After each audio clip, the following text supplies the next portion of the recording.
everybody, and welcome back to the Leeds Lens. We've got a very special live for you all today. We're going to be doing the Leeds, or Brighton, should I say, versus Leeds United match preview. But for the first time on the channel, I think, we are going to be doing the match preview live. So, obviously, get all our guys' comments in, get involved with the show, as always, because we've got a lot to get into. We'll be talking over injury news. And for a little update, there's no injury news. Get in. For the first time in about 1,000 years, Leeds United have found a way not to have injuries. We're going to be talking predicted lineups. If you've watched a preview before, you'll know we go into this. We'll talk about predicted lineups, what we think Daniel Farke will pick. Then we'll talk as well a bit about what I would do in different to what Daniel Farke would do. So talk about that.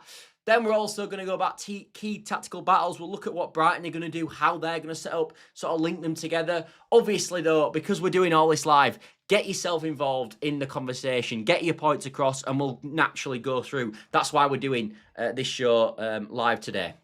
So definitely get involved with that. And also, finally, we'll end up by talking a bit about the score prediction for today's game.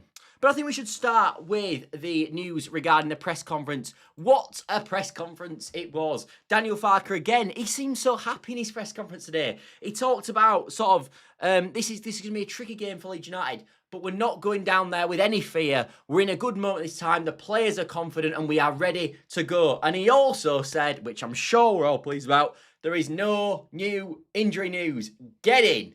Get in. Honestly, we've waited so long. He did say a few things, though, with injuries. He did say, basically, that Nonto won't start the game because, obviously, he's had such a long time out. He also mentioned, as well, a few other things. But what I didn't like, if I'm being totally honest, I don't want to criticise him too much because it's a hard job knowing what to say to people and what to ask.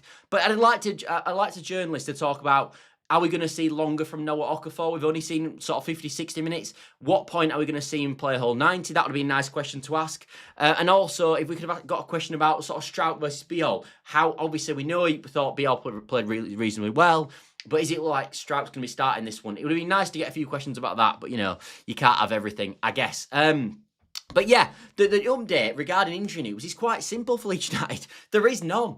Everybody's going to be involved. So now we are finally going to see for the first time this season what Daniel Farke's preferred squad is for a match. If everybody's fit, you get to see what is his preferred 11 and what is preferred squad. Obviously, with the likes, just with the only person out being, or the only person that won't start is Wilfred Gnonto. So we don't know if Gnonto's in his starting 11. Personally, I don't think he is, but we don't know. That bit of hair there is really annoying me. I don't know if it's annoying you. I don't know where that's come from.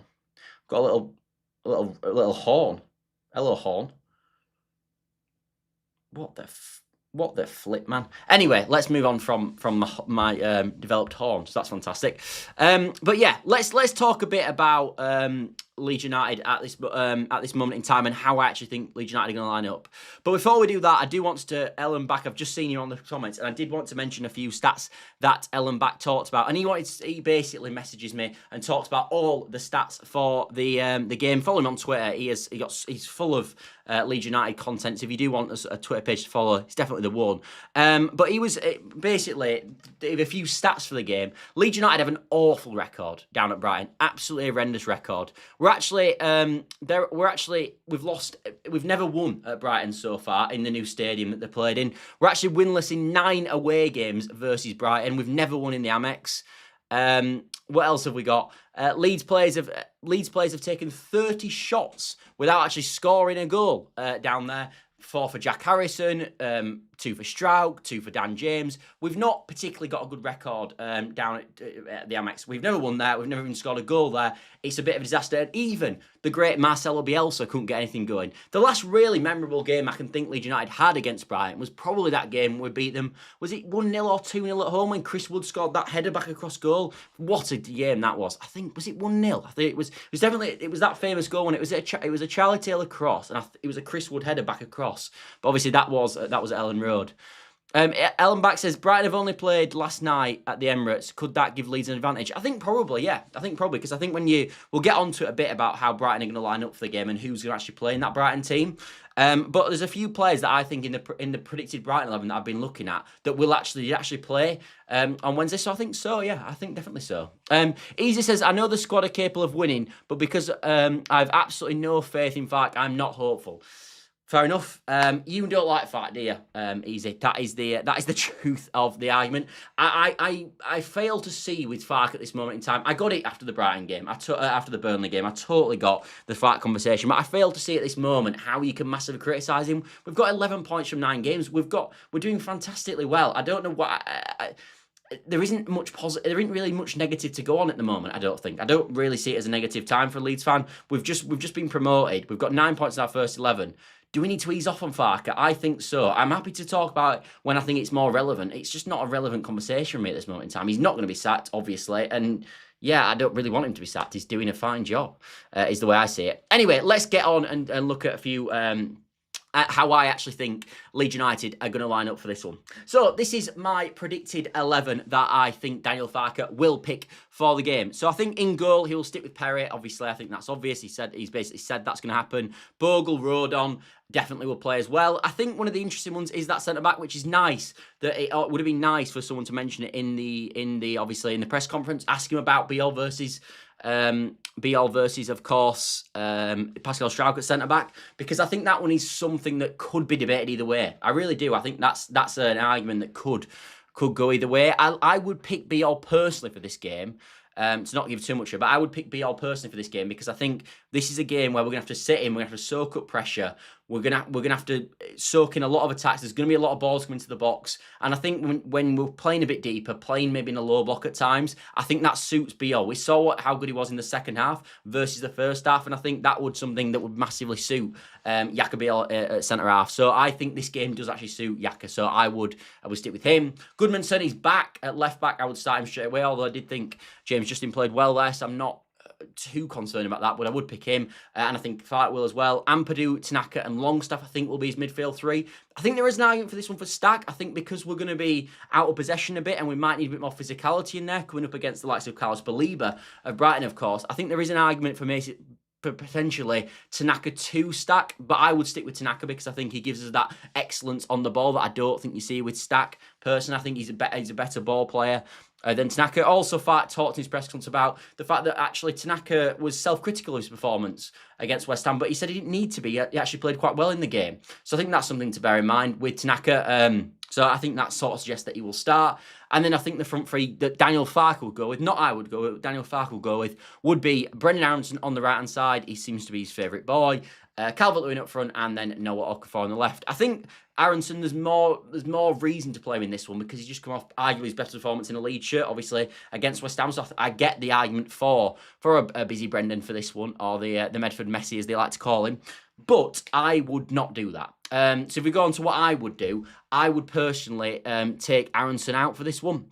And I would start Dan James on the right-hand side. There's a few reasons for this. I don't buy that Aronson's amazing off the ball in comparison to Daniel James. I think Daniel James is fantastic off the ball. I think he gives a lot at the ball. I think he's stronger than Brendan Aronson as well. And I think that he can much easier go backwards and stop a sort of counter-attack for opposition. And the other thing with Dan James is I think the way this game is won for Leeds United, a lot of the time, if we are going to win the game or get something out of the game, we're going to have moments in transition. We're going to have a lot of moments in transition. They're going to dominate the ball, and I think they will push the fullbacks up high, and it should give someone like Dan James, that the pace he has, an ability to go in behind. And I also liked what I saw from Dan James in that Burnley game as well. So yes, I don't think Aronson was poor against West Ham. I thought it was one of his better games. But for me, personally, Dan James would start on the right. I like the pace that he offers in behind. And I just think fundamentally he's a better right winger and he offers more than Brendan Aronson does. Calvert-Lewin for me definitely starts up front. I don't fully understand the arguments for non-Calvert-Lewin because I think people always go with Perrault. There's this argument that, and I know the argument will always be back to Perrault. Well, Perrault scores more goals. Well, what fact have you actually got to tell me that Perrault scores more goals? Because he didn't score in the games he played at the start of the season. Yes, he played against Everton and Arsenal, and I get that. But he didn't score in them goals. He only actually got 19 goals in the Championship. Now, people might say that's tons. But he played for nearly 46 games up front for Leeds United, and a team that absolutely battered the league. And then he got 19 goals. It's not an unbelievable return. So I don't think that just constitutes to getting tons of goals in the Premier League, personally. I know he's a good finisher, but is he going to... Because people just say to me, yeah, but it's who scores more goals, and that's fine. But what proof have you got that Perrault's going to score more than Calvert-Lewin? Who's to say that Calvert-Lewin wouldn't have got 19 plus goals in the Championship last year if he was at the club? So, and obviously we know, I think even the people who love Pro and want him to start would obviously say, well, with Pro, he's not as good off the ball. With Calvert-Lewin, he didn't hold the ball up as well. He didn't bring people into play as well. There's loads of things that we know Calvert-Lewin does miles better than Pro. There's not even a debate. But the argument is always about finishing. As I said, that with the finishing thing, I get it, but who's to say that Calvert-Lewin, Peroda scored so many goals? I just don't really see it personally. And Okafor will obviously start on the left-hand side, and I would definitely go with that. So that would be my quote-unquote dream 11 for this game. As I said, I don't hate the idea of Stack playing in there, but that's the team I would go with. Let's get into some of you guys' comments. March 2017, Leeds 2, Brighton 0. Would double, including a penalty. Yeah, that was the game. You're right. Easy says before West Ham, his job was on the line. That is not a fine job. Yeah, but he won the game and now his job's not on the line anymore. So, you know, it goes both ways, doesn't it? Stack was carrying an injury. Yeah, he was. And potentially now he's not carrying an injury. There could be arguments for him. I think some people would actually pull Longstaff out for Stack in this one. I would imagine I would see people online saying that they would pull Longstaff out for Stack because obviously Stack's better on the ball, I think, than Longstaff. I think Longstaff is definitely needed for this one, in my personal opinion. We're not gonna have a lot of the ball for the times. We're gonna have to sit in. We're gonna have to have running power in the midfield. Longstaff's one of the best runners in the division in the midfield, in my opinion. He's a fantastic runner in there. He has to play for me. It's definitely not a game for Stack. I think if there's a game for Stack, it's more in the home games, like the West Ham game. I think that would suit Stack more. I would definitely go with Longstaff. Tight game or open like West Ham? Do you see a lot of sort of goals? I'll get onto that a bit, Ellen, back sort of later in the preview when we go over sort of how I expect the game to go. Such, I would keep Aronson in the team. Fair enough, easy, fair enough. I get that because I think he obviously had a good game against, of course, West Ham. But I just think personally for me, he's just not good enough. I think one good game doesn't outshine the fact that he's had loads of poor games for me. And I just think Jan James fundamentally is a better winger, in my opinion. Anyway, let's move on to how it's going to look up with Brighton, and then we'll look at how we can exploit the Brighton team. So this is how I expect Brighton to line up. Now, there's obviously a little change that they could make here, but if you look at sort of what they've done so far this season, who's played, this is the most likely lineup from what I've read online that they are going to play for this game. So it'll be Verbruggen in goal, Woofer at right back, Dunk, Van Hecke, De Cooper at left back, Beleba, Ayari, Rutter, Gomez, Welbeck and Minte. That'll be the team they go with. I think one of the first things you say with this team that I think the big threat is Carlos Baleba. This guy's a fantastic runner. He's not actually had the best season, but in terms of picking up the ball and driving through the midfield, he's fantastic at that. So when he gets the ball and starts running, Longstaff's really going to have to help Tanaka out with these powerful runs through the midfield, because if he starts going, you're in serious problems, in my opinion. And then Ayari's a different sort of player. He's more the tidy footballer, sort of dictates the play, sits in, almost like you see with like Zubimendi at Arsenal. He's the ball player. Ayari, and obviously Baleba's the more someone who gets sort of tries to run with the ball and drive through the ball, and he's got the power. Rutter's obviously we know is a sort of like creative mastermind in the number 10 way. Almost don't know what he's doing himself, but again, I think Ampadu have to do a really good job on him to keep him out of the game.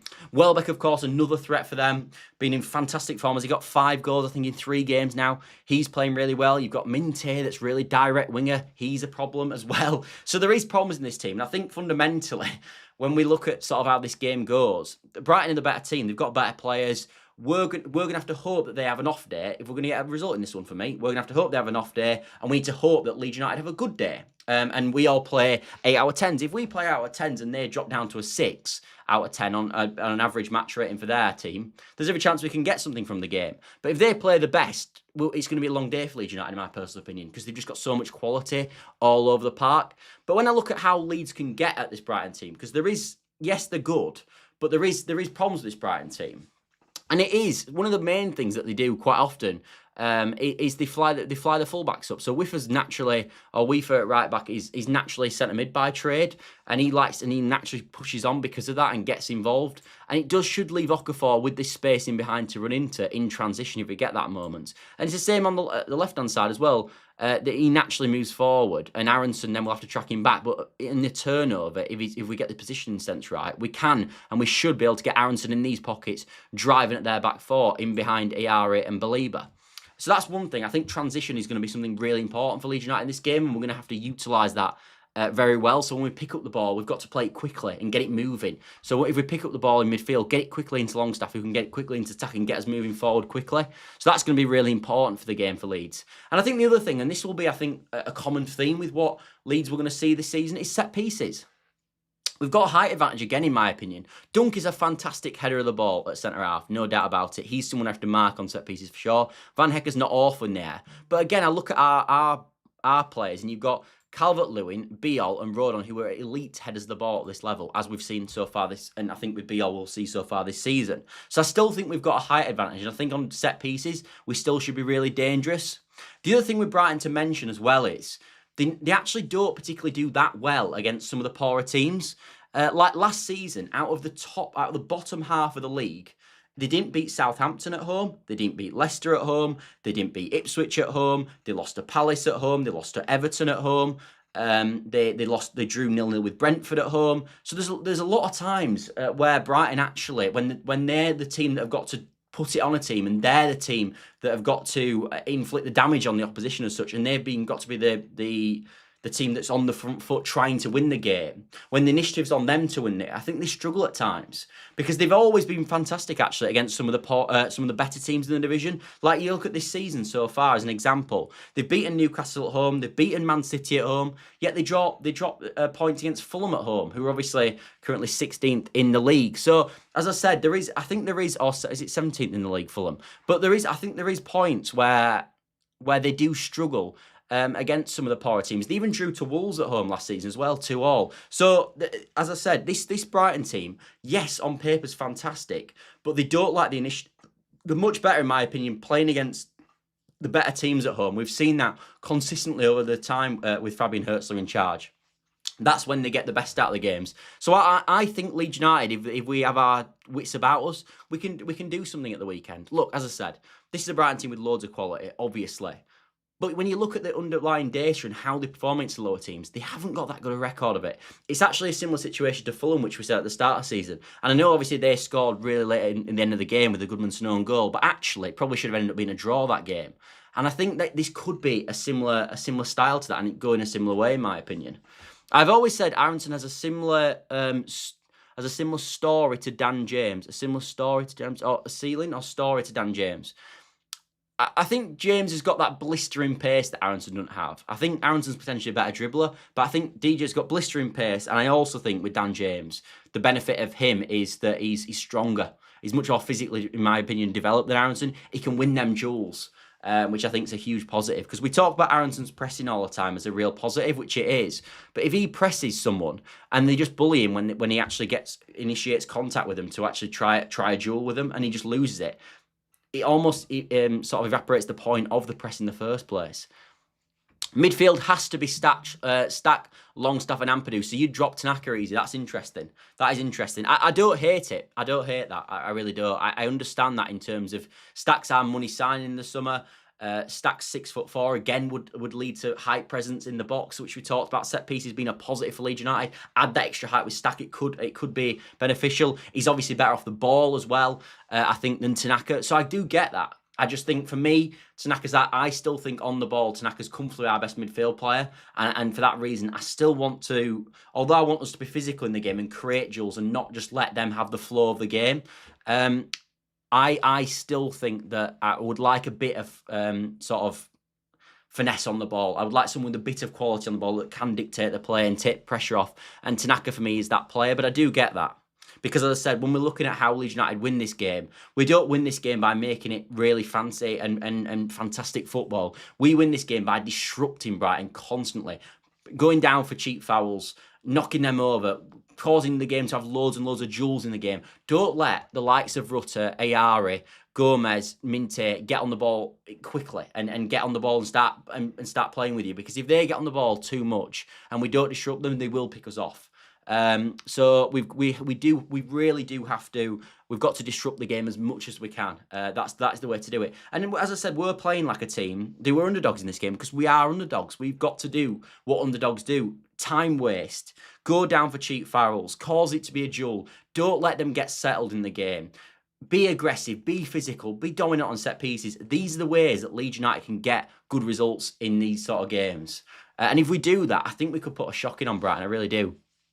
Leeds are not a poor team. We do have a poor manager though. It depends what you class as a poor team fundamentally, because we don't have as good individuals as they do. We don't have a player that was nearly going for £100 million this summer in our midfield. We sold Rutter, who would start for Leeds United at this moment. Like, that Brighton team is comfortably better than ours. And you look at their bench as well. This is without the likes of Mitoma, etc. playing as well. They're full of quality, Brighton, as we know. They've got that Zoom last as well, Zimis, a few Greek lads on the bench that they've signed as well, who were over £30 million on the bench. We don't have that luxury. We are underdogs in this game. We've got to recognise that. But that doesn't mean you can't get points in it, because you can. As I said, if Southampton, Ipswich and Leicester have gone to Brighton last year and got points, there is no reason why Leeds United cannot do that, in my opinion. Anyway, that's I think the lineups, and that's how I think a few ways that I think Leeds United could exploit it. In terms of how I sort of expect the game to go, and sort of how my feeling is with it, and how Leeds United can get at this, and how the game's going to go fundamentally. As I said, I think this is going to be a tricky one. I don't want to come here and sort of like say we're going to win every week, because it becomes a bit of a joke, because obviously we're not going to win every game. That's obvious. So I'm not actually going to predict a Leeds United win tomorrow, for Saturday, should I say. But I'm not going to go with a loss. I think we can score early. I think we can upset them. I think we can upset the tempo. I think we're the sort of team, because we're really physical in the midfield, and we'll give it our all, and we're not stupid. We do smart stuff at times. I know people think we're daft, but we're not. We actually do go down for soft fouls. We do create a lot of duels in the game. We do make it nasty for opposition, and I don't think Brighton will like that. And I think that does suit us in a roundabout way. So I am going to go with a 1-1 for today's game, for Saturday's game. I think the game will be 1-1. I think that Leeds United will probably score first, if I was to guess. And if you're going to guess, I think probably Okafor's maybe a way he can go, but I don't hate from saying a set piece. And then I think that they will probably score at some point in the second half, and then it's just hoping that Leeds United can get out with a point. Because fundamentally, if Leeds United get out this game with a point, they've probably done quite well. I think a point's decent. I think a point will be okay at Brighton. I think that's a good result. Then it takes you on to Forest. Again, we know Wolves play against Fulham this weekend, so you get a draw in there, and then you match your result against Fulham, and neither of them teams make ground on us. That'd be a fantastic weekend for Leeds United. So yeah, that is my prediction for the game. I am going to go with a 1-1. I'm interested to know, of course, if you are watching not live as well, what you actually think of this game, how you think it's going to go. I think people will probably predict a loss for this game as well for some Leeds fans. I get that, but I'm going to go with a 1-1. That is my prediction. But I hope you've all enjoyed the show. As always, if you've got to this point in the show, I hope you've enjoyed it. And if you could drop a like, subscribe, all that good stuff, massively helps the channel. It helps boost it in the algorithm as well, to allow other people who also maybe would like this content to see it as well. There's also this new thing called a hype button as well, which you've probably heard a lot of YouTubers talk about. It's sort of in the description. It's like above the description. It's further on from the likes. And if you could press that, you get like 5 hypes a week. And if you could do one of them on my videos, it's like a double like sort of thing. It's like a big like almost. And that massively helps the channel as well. So if you do want to support the channel, that will be fantastic. But other than that, thanks all for watching as always, and I will see you tomorrow. Unfortunately, it will not be a live stream, because I've got a party to attend tomorrow evening. Not a Halloween one, an actual 90th. So there you are. But I will see you all tomorrow.